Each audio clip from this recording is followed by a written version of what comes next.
But I wanted to thank you all for taking the time to come and listen to this talk, because I know how busy everybody is, and I appreciate you coming. And I appreciate the invite from Mark. As he said, it's very kind of him to say that he enjoyed my talk at Wales Biodiversity Partnership.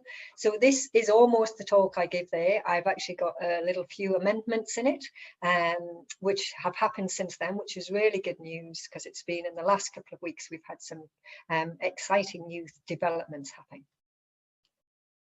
So for those of you who may not know very much about Marine Conservation Society, we're very much a people-focused organisation looking at solutions to try to tackle things. So we have three main areas that we cover.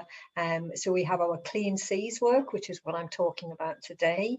But we also work on protecting species and habitats. And also we have a big fisheries and aquaculture team. So we have our guide called the Good Fish Guide. You can look at that online, and it will give you advice as to which fish we recommend you try to eat and which we recommend you try to avoid. Because as you're probably aware, a lot of fish are being overfished. So it's a nice, easy traffic light system. Green means yes, it's fine to eat. Amber means you can eat occasionally, and red obviously means try to avoid eating. But we do engage with people, and that's the heart of it. And I'm very pleased to see on the little screens that were flashing up before my talk that you have a real beach clean organised. I know that my colleague Claire Trotman, who you may know as Claire Reid, has done a few events on Rill Beach as well. So some of you may have joined in with those. But really, we couldn't do what we do without all of our volunteers. We're a fairly small charity. There's only 2.5 of us really work in Wales, and so everything that we do is supported by volunteers. So regardless of what you do, I understand obviously you support the Wildlife Trust, and that's fantastic. Whatever you can do to support any charity, particularly in this time, is greatly received.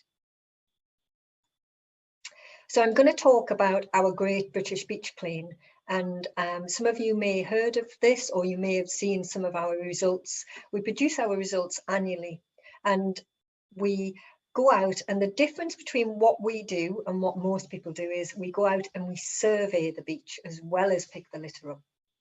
And the reason we do that is so that we can identify the different types and sources of litter. And then people like me and other people can use that data to influence Welsh Government and to policy into making changes, because we can identify what types of litter we're finding, how much we're finding, whether there's any trends and whether they're increasing. And I'll talk a little bit more about them in the talk. But one of the things we did use that data for was to get the carrier bag charge brought in. So I was one of the people who gave evidence to Welsh Government, and we were able to use our Great British Beach Clean data to show what percentage plastic bags made up of litter, and that they were increasing, and so that there was a need to put a charge on them. And everybody now obviously uses their cloth bags, and it's reduced the amount of bags by a significant amount. So I'm going to try and play this little video for you. So hopefully you'll be able to hear it.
So I hope you enjoyed that little video. It's nice to see some beach. I don't get to see the beach very often. I guess quite a few people haven't been able to get out and about.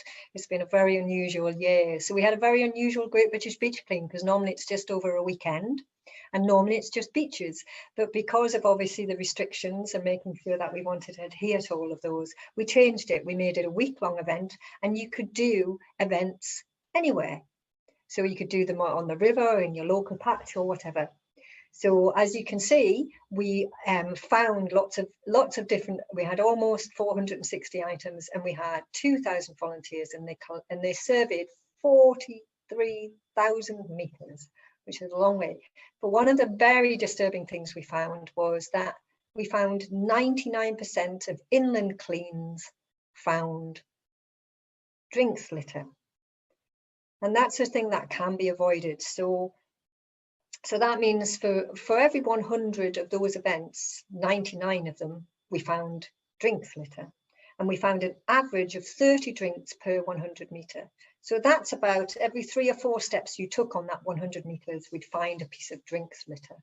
And we think that's unacceptable. And we've been campaigning to try and do something about it. And I'll talk about that a little bit further in the talk. So the types of things we find, so this, I've broken it down into, this is UK wide, and then I'll talk about Wales specifically in a moment. So we have our top 5 items, and we always have plastic pieces is always the top item, because those are the little bits of plastic that are broken into smaller pieces and we don't really know what they are. So they always come out top, but they're still plastic and they're still in the environment and they'll still be there for a while. And they did come from something. So we want to try to make sure that those things are reduced at source. So what did we find in UK beaches? Caps and lids, some of that drinks related material that I was just talking about. Lots of wet wipes, and I'll talk about those as well, because the wet wipes are a big problem that we find. Cigarette stubs, I'll mention a little bit about what we're trying to do to try and get people to think more and to try to get some changes in the legislation with regard to cigarette stubs. In string, a lot of that is likely to have been fishing lines and nets. And that again is plastic. So everything that we found in the top 5 items, even though you may not think it, all contain plastic. So wet wipes, most of them contain plastic, cigarette stubs contain plastic, and a lot of string is plastic. What did we find in Wales? Well, last year we had a top 10, but this year we had a top 5. And it's fairly similar, except that we found lots of sweet wrappers and lolly wrappers and sandwich wrappers comes in at number 4. And again, that's something that we're trying to tackle. And I'll talk about that a little bit later on in the talk as well. But if you can see, again, the caps and lids, the drinks and the cigarette stubs. So the aim of all the work that we do is to try to influence something called a circular economy. So most of you maybe have heard of things being designed from cradle to grave. So they have a start point and an end point. But what we try to now say is actually they should go to cradle to cradle. They should be reused. So think about your glass milk bottles that some of you may now use or did use in the past. They were a cradle to cradle because you used them, you washed them, they returned them, and then you got them back again. So it's a cradle to cradle rather than the plastic milk bottles that we have now. You use them, they get possibly recycled, or they may go to landfill. And that's a cradle to grave solution rather than a cradle to cradle solution. So we have this waste hierarchy, as it's called. We want people to refuse things. So refuse all that packaging that you don't need. We need you to reduce things. So try to reduce if you have to buy things in plastic, or if you can, try and reduce the amount of plastic that you take. So for example, I have some little string bags that I take to the supermarket with me, and I put all my fruit and veg that's loose in those little cloth bags and to the checkout, rather than using a reusable, you know, the plastic containers or the wrapped fruit and veg that you get. And then the reuse, I mentioned the milk bottles and the carrier bags that we now all use. We need to try to reduce as much as possible. And then we get to recycle. Now, you notice recycle is quite low down on the waste hierarchy, and it has been something that Welsh Government have focused on, and they're very, very keen to focus on recycling. And we've got very good recycling rates where, depending on what poll you look at, we're either 4th, 3rd or 2nd best in the world for recycling, which is amazing news and really good and really positive from Welsh Government for them to do that. But we need to start focusing on reducing the amount that we buy, refusing things, reusing, and as a last resort, things get recycled. The PPE problem. So it's a difficult issue because we all have to take protection. We all have to take it very seriously, and we certainly wouldn't say anybody not to do that. But the concern is that we're finding it everywhere. And you may look at these disposable face masks and think, oh, well, it's just a piece of paper, it'll biodegrade. But actually there is plastic in that as well. So it could be in the marine environment for a very long time. So I'm just going to show you another little video that talks about this.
So as you can see, 30% of beaches we found PPE on. 207 items were found. Inland, as he said, we found a lot. And PPE poses a threat to wildlife. We've already seen images of entangled animals entangled in PPE. So what can we do about it? Because we need to stay safe, and that's primary for everybody. Make sure that you do wear your PPE, you do wash your hands. So what we're saying is, please try to use a reusable, washable face mask because they're much better for the environment. And we're really pleased. We've been saying this to Welsh Government to say for them to put out a message to people. And Welsh Government did that just this week. In fact, I met with the Minister for the Environment this week, Leslie Griffiths, and she was highlighting that they've just put this post out on social media. So all those single-use face masks are made of plastic and they can't be recycled. So please, if you can, buy a reusable one. If you have washing facilities, just change your mask regularly and wash it. And you will be saving then, doing your little bit to help reduce the amount of plastic in the environment. Now, I mentioned all this drinking litter, and that's not just alcohol, that's lots of other fizzy drinks and things like that. So I've been working for quite a long time, I have to say over 10 years, to try to get something introduced called a deposit return system. Now, most of you will remember that. You used to have a deposit on every glass bottle that you took from the shop and then you got it back. And we've had a consultation on introducing a deposit return scheme for England, Wales and Northern Ireland. Scotland already ahead of the game and progressing with theirs. And the idea is obviously that we then have this introduction for a deposit return system. Now, we know that we need that because you can see that on average from 1994, we had 28 beverage containers and in 2019, we had 38. So it's still going up, and that's on average on every beach. So we're finding for every 100 steps that you take, 30 pieces of litter. And glass is commonly found as well. It's usually in the top 10 items. And we would like to see not only are plastic bottles included in this, but also glass bottles. So we're advocating what we call is an all-in. It's all bottles, all sizes, regardless of what they're made of. This is what's happening with regard to the different countries. So as I mentioned, Scotland is ahead of the curve and progressing quickly with DRS. Because we've had this consultation in Wales and England and Northern Ireland, they're going to be holding another consultation to get more details out of people about how it will work in practice. And that was confirmed by the minister when I spoke to her this week. We're really pleased to say that this also came out. So this is another new slide that I've managed to put in, even in 2 weeks since I did the Wales Biodiversity Partnership presentation, which is fantastic. So we've got a trial now in Conway, which is looking a 4-week trial to trial a deposit return system pilot to see how it goes, for people to scan bottles before they put them into recycling to see and how that works. So we're really pleased that they're trying this out and seeing how people feel about doing a deposit return system. I think it's a no-brainer. We used to do it. We can't continue with this disposable society where a piece of plastic bottle is seen as not having any value when it does, and it has a carbon footprint, and we need to make sure that we better use our resources. Now, this is a poll time. I don't know whether any of you will be able to do this. I'd never used Slido before, I confess, before I did this poll. So the idea is that if you go onto another page on your website browser and you type in www.sli.do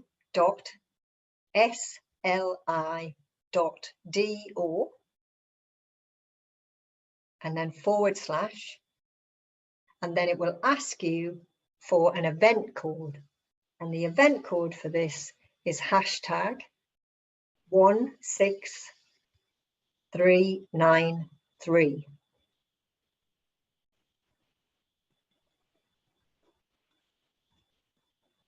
So I'm just going to do that so you can all see me do that as well. So if you'll just excuse me 1 second, I'm just going to go onto Slido so you can follow me doing it. So I go on to sli.do, Slido.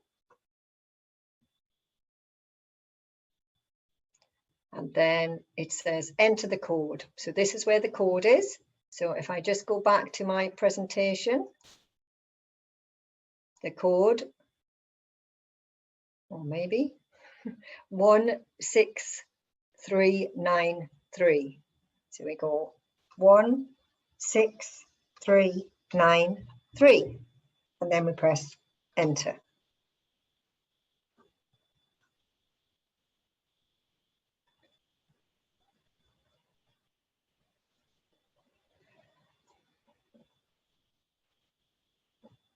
Fionn.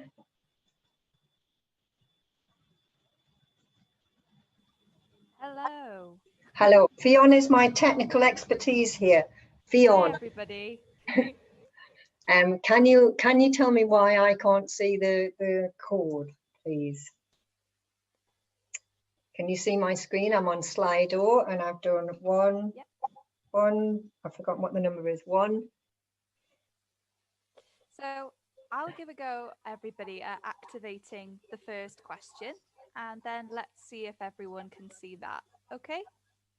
So I'll stop sharing my screen, and if Fionn, if you can perhaps share your screen. Yes? Mm-hmm.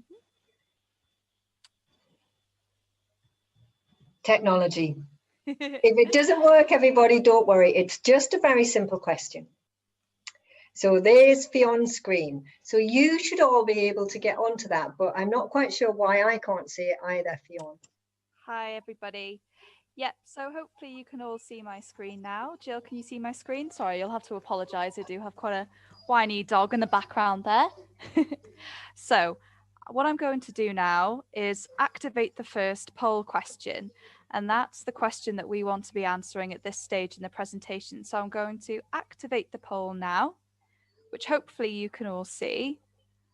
So if you enter the event code, which is this code up here, so 16393, are you able to please see if that works? Jill, are you able to feedback?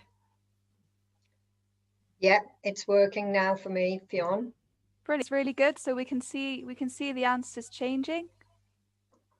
So far we've got 60% of people voting for 10p and 40% of people voting for 20p. Oh, 67-33. It's changing as we speak. Oh, someone's come in for 30p.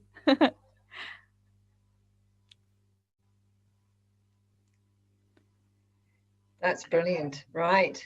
Okay. Okay, everybody, that's really great. Thank you very much for that. Okay, so Fionn, if you could unshare your screen and I'll go back to sharing my screen now. Absolutely. Much. That was a new one on me as well a couple of weeks ago, so well done to those who took part, really pleased. And we'll be feeding those things back to Welsh Government just to let them know what people's thoughts are. So the next thing I wanted to talk about was single-use plastics. So there's been a consultation on this as well, and these are all these things that some of the other countries are already further ahead with banning things like cotton bud sticks, all those nasty cutlery that you get that are plastic plates, there were stirrers, straws, sticks for balloons, food containers made of that horrible yellow polystyrene expanded foam, those things that open up like this that you get burgers and things in. And then cups for beverages made again of expanded polystyrene foam. They tend to be that white, horrible, it's got a horrible texture when you feel it. And things, oxy-degradable products. So these are things that people think might be better for the environment, but actually in the long run, they're no different. And can be just as harmful. Now, in this consultation, they covered those previous things, but we think that they should also have covered these other additional things. So remember when I talked about the top 10 items, we had cigarettes. So I mentioned that all cigarette filters have got plastic in them. So we're just about to do some press with ash whales and Keep Wales Tidy around some talking about plastic filters. We've done a similar thing in Scotland, and what we want is cigarette filters to be banned. We also would like, can you remember caps and lids? They were in the top 5 items. We would also like to make sure that caps are tethered so that people just don't lose that cap from the lid. Single-use sachets. If they're going to have to be used, and we understand the health implications now of people taking a single-use sachet, although I can't see the difference between you picking up a single-use sachet and you using a dispenser, because you're still touching something that somebody else potentially has touched. However, perhaps there's need for them at times, that we want them to be as recyclable as possible. So they're just made of one material that's easily recyclable, and the same, things like packets and wrappers, we want them to be as recyclable as possible, as easy as possible. And balloons. Now, I've been running a campaign at Marine Conservation Society. I have probably for 16 years about the issues around balloons. Now, there's not so much of an issue with regard to the latex rubber balloons, except when they're released, because what happens to them? They go up in the air and they magically disappear. Well, they don't. Some of them come back down to earth, and they have been known to kill animals, such as a rare green turtle that was washed up in the UK, died because it had ingested a balloon. The others will break into smaller pieces and fall down. But it's particularly those foil balloons and the sticks. Now, a lot of the balloons have these plastic sticks or plastic ties, so we think that they should be banned. And then the cups, I mentioned in the previous slide, they only talked about cups in these polystyrene. Well, we think it should be all cups. Why is it just polystyrene cups? So those are a few of the things that we talked to Welsh Government about this week. They said that in the consultation, they've had over 60 different items that other people have suggested should be included. So they're working their way through that. So that's really positive news as well. I'm not going to go too much into this, but wet wipes, I mentioned wet wipes before. So there's a thing, the one thing I would like you to just take from this is if you use wet wipes, there's an industry specification called fine to flush. And unless your wet wipe has that little logo on it that says fine to flush, don't put it down the toilet. Please put it in a bin. Otherwise, it will cause a blockage. And according to the minister, Welsh Water have 2,000 blockages a month caused by wet wipes because people flush them down the toilet. Poll time again. Hooray! So we might need to go on to onto Fion's oops, sorry, go back one, onto Fion's slide again, but we'll see. So this time the hashtag number is 16393 again. So I'll just see if I can escape out of here and go to here. And Fionn, can you? Hi everybody. So I've just activated the second question. So hopefully you should be able to see it. Jill, I think if you press on, yeah, there you go. There we go. So it should be active. So you should all see what Jill can see now on her screen. So we'll just wait a little while. Do you agree with these things? So obviously I agree because I put them into government. So do you agree plastic cigarette filters, untethered lids, single-use sachets, packets and wrappers, balloons and sky lanterns, and all beverage cups should be banned?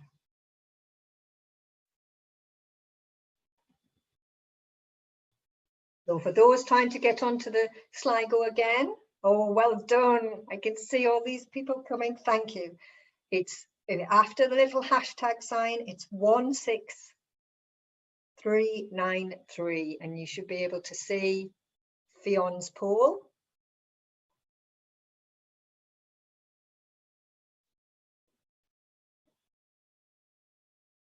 And that's lovely. And thank you everybody for your support of that.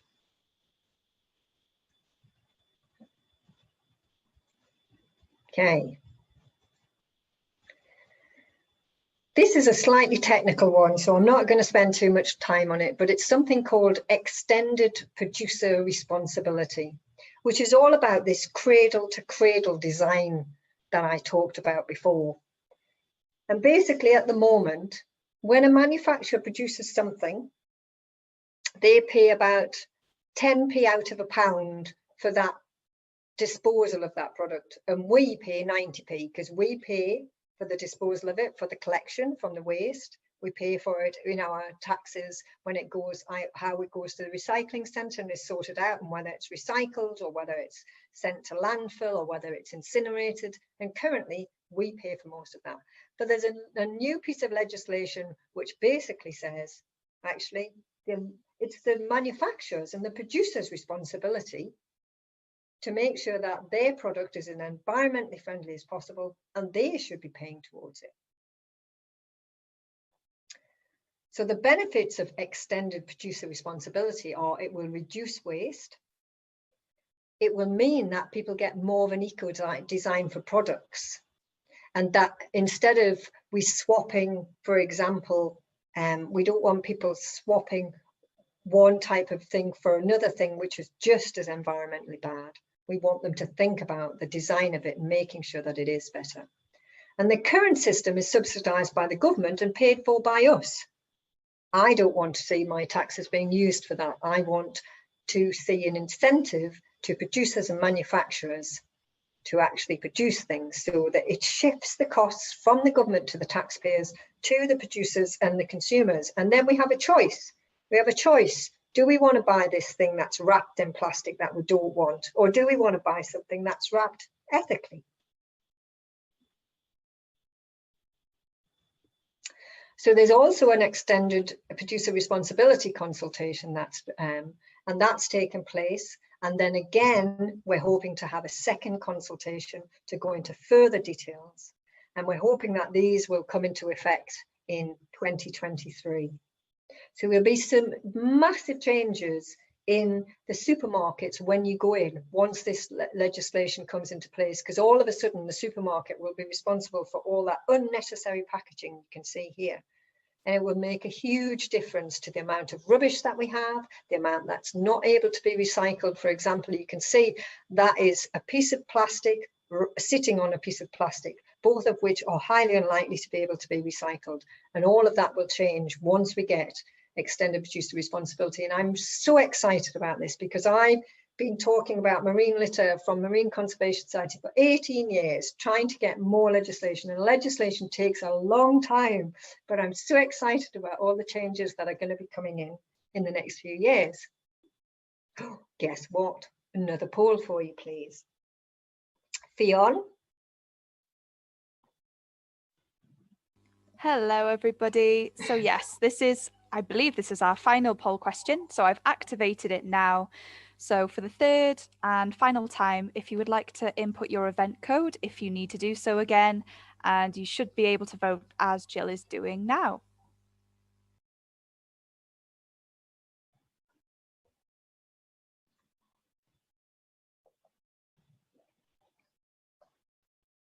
And while you're all doing that, I need to apologise to Fionn because I haven't introduced her.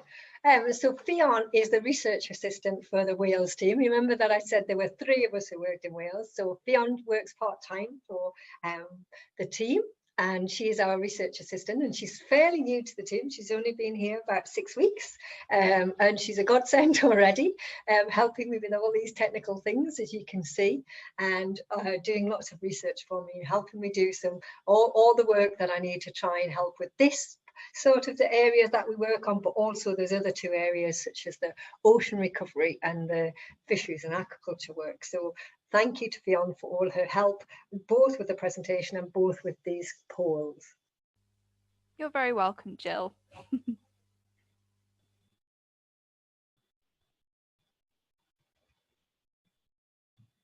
Right, that's lovely. Thank you very much, everybody. I'll go back to my presentation now, and thank you, Fionn.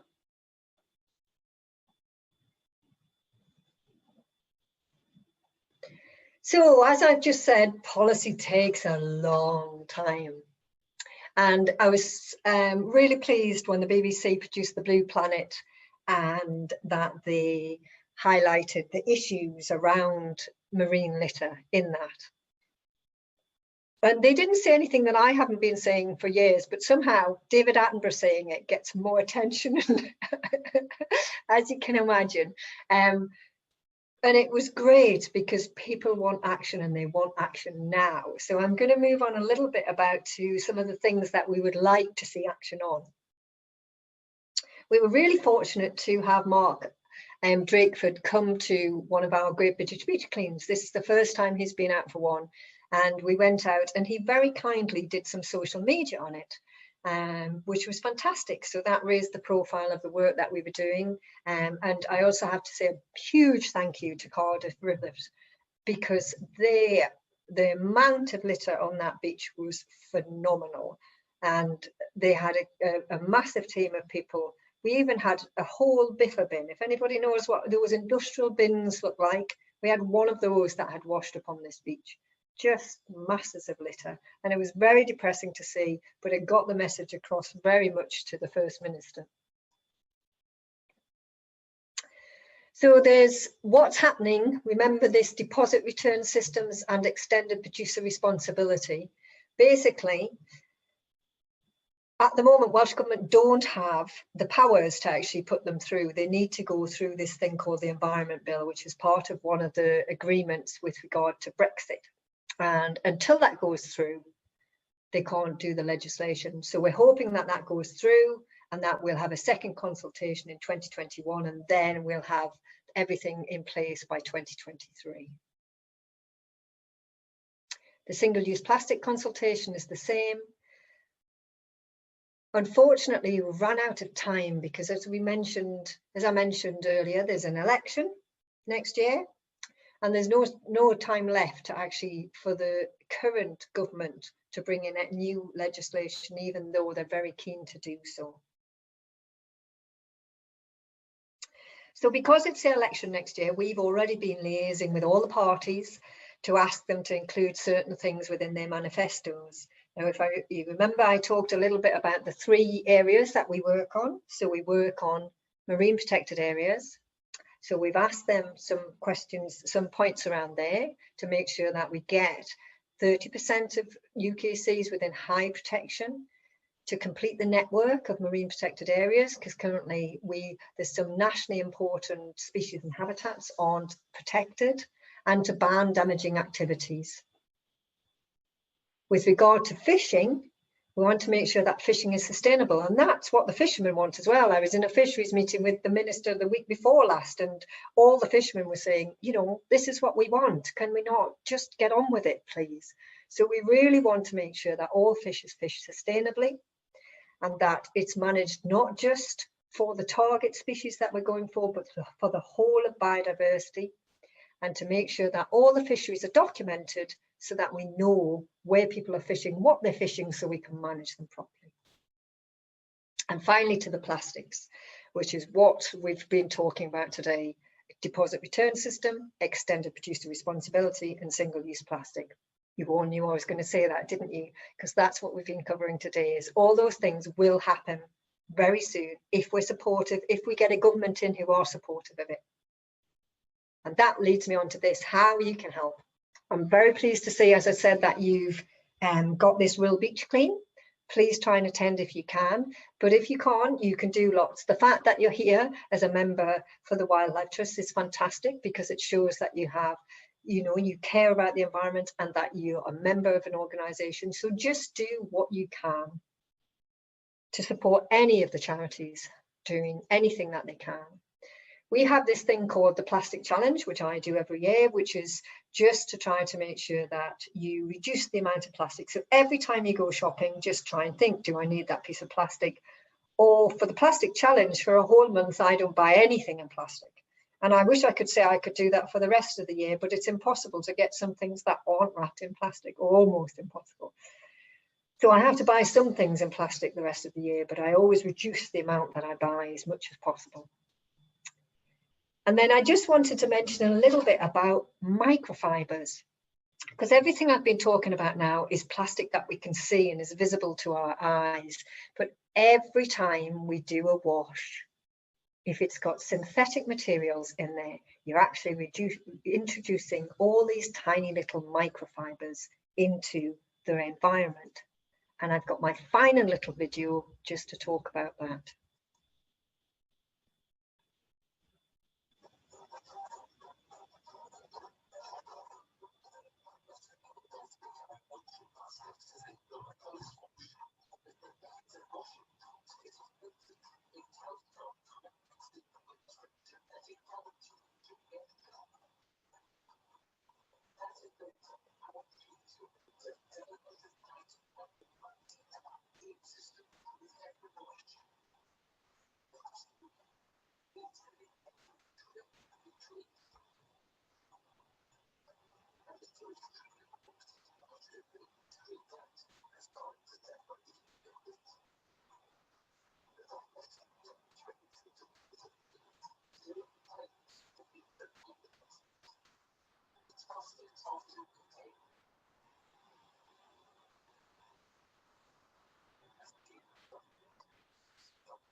So a very small thing that you can do, I'll just go, I won't go back because the video will start again, but a very small thing that you can do to help for now is buy something. There's a trademark of a company called Guppy Bags. They're not cheap. They're about, I think they're about £25. But a Guppy bag is it is a synthetic bag, but you put it in your wash. And if you have any synthetic clothes, when you put it in the wash, it will collect all those microfibers. So in the meantime, until we get some further legislation, so that all new machines have got these filters fitted, there's something that you can do, which is try to Obviously, try to buy natural materials when you're buying your clothes, but if you do have synthetic materials that you wash, put them in something like a guppy bag to collect all those. So that's Guppy, guppy bag. But I'm not a partner in that company or anything like that. It's just there are other companies out there also who are making them, but just so it's easy for you to find if you're trying to find one to buy something. The other thing that we work on our Clean Seas is all of these PFAS chemicals. Now, if anybody has seen the film Dark Waters, which was released recently, you'll know a little bit about those. But just remember that it's not just those macroplastics, those big things that we can see. It's not even the microplastics in the filters and of those tiny threads that get washed out every wash. It's also the chemicals. Think about all the chemicals that are within any of your cleaning products, any of your cosmetic products, and all of those will remain in it. Some of them will be there for 1,000 years, and we're finding them in 99% of humans. So that means 99 out of 100 humans have these chemicals in them. So please try to make sure that when you buy your cosmetics, you buy environmentally sustainable products that are wholly biodegradable and don't contain all of these chemicals. And my final thing, because I know I would like to allow some time for questions, is we have an election next year. Regardless of who you want to vote for, please contact your member of the Senate. So members of the Senate were called Assembly members, but they're now called members of the Senate because we have a Welsh Parliament.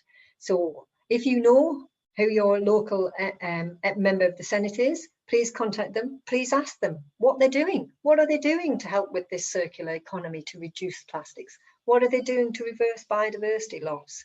And what are they doing on this green recovery that we want post this COVID?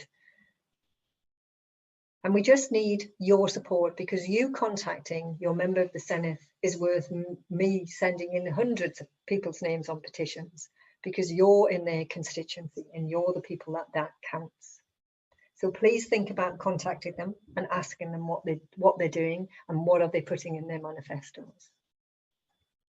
So that's me. I'm going to stop sharing my screen now, and hopefully Mark can come back. And we've got 10 minutes or so for questions. And I just wanted to thank you again for listening. And I hope that it wasn't too technical for you. There's lots of legislation in there, but it's all very important and it will all make a difference.